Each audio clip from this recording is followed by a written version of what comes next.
Bray. Salam perumahan Bray. Gak usah banyak-banyak, kita harus tenang ya, cukup 5 atau 4 ekor aja, tinggal kita maksimalkan aja cara tetasnya biar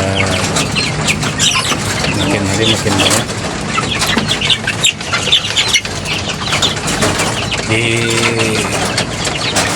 tempat indukan ini kita harus maksimalkan cara telurnya, kita jangan biarkan dia mengerami telurnya sendiri, kita harus coba menetaskan dengan mesin tetasnya supaya kita dapat hasil maksimal dengan DOT yang kita tetaskan. Ya segitu aja dari mau di tanah rumahan. Assalamualaikum.